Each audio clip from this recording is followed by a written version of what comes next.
Alrighty guys, if you haven't already, subscribe to the channel.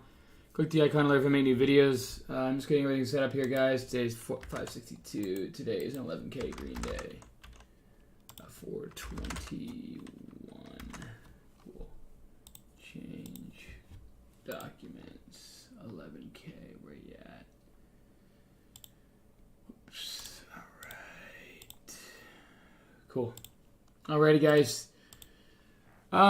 Just here, I'm gonna do a quick stream today. I'm not even gonna post on social media right now. Those of you guys who are on, thanks for subscribing and setting that icon to alert even when I make new videos. It helps you out a ton. But today, you know, I overnighted IO. Didn't do what I wanted it to do. Ended up stopping out on this one. Still watching this one for a multi-day swing. I'm holding in the inherited, but I had to stop out of that. MULN was my top watch coming out of the gates today. I felt lucky to see this dip here. I really liked it. I ended up getting a little bit higher of an average, although I had bad memories of Netflix. And if you can remember what happened to Netflix yesterday, I longed it like somewhere up in the 235, stopped out at 222, and this thing hit new lows again today. So you can see, you know, the market's kind of tough right now. MULN was one that I was watching, though, and I really thought we were going to get a bounce, especially when we hit that 154 mark. I was like, all right, we're going to get a consolidation. And my goal to sell was 190, 195 range. We didn't even get close to that. It just continued to sell off. I like the way I had pre-market. I thought we had hit rock bottom. Maybe we have because it tapped it or was 1 cent beneath it.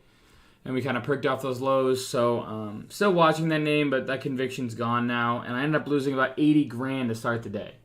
You heard that right. I was down about 135K to start the day.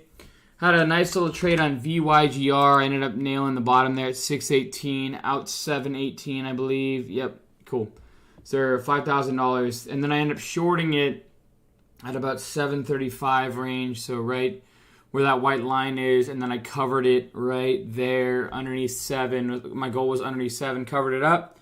Perked right back up to 760, and this thing dropped all the way back down to 626 and recovered later in the day. So there were some solid opportunities on that. SKYH loss, and then MDVL was my big trade of the day. I've been watching this one for multiple days now. MDVL, as you can see here, we had a nice perk up, and then this candle kind of ignited everything. And then once I saw this re-perk, I was like, all right, I put this thing on watch, you know.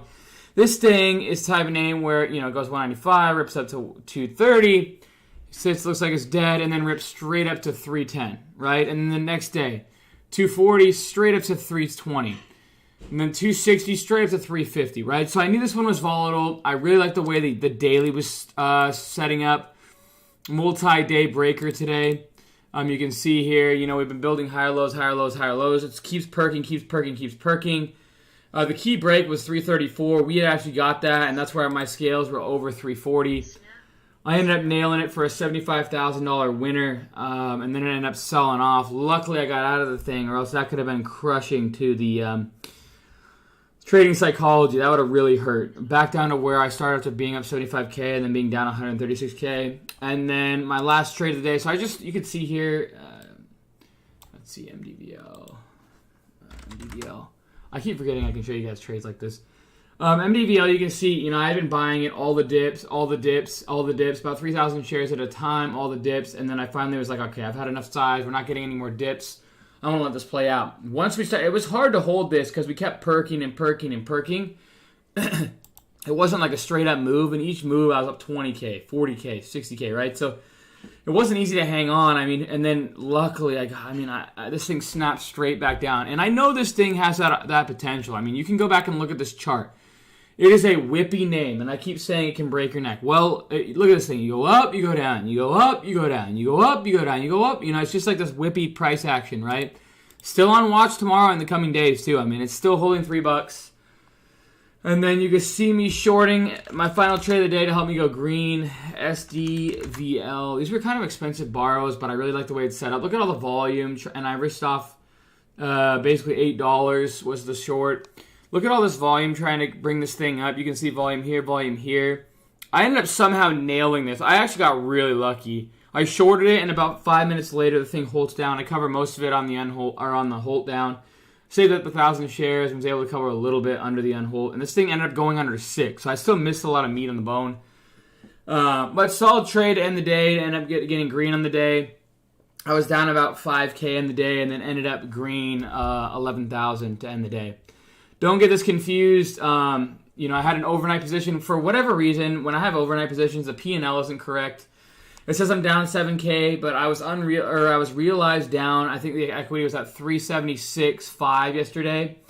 $43,100 was a realized loss, which puts me at that from yesterday for the day before's P&L. I had this account, believe it or not, down to 293,000. I think it was the lows, and we had a massive recovery, which is great. It feels good. It feels great. That kind of emotional and mental game to keep myself in it.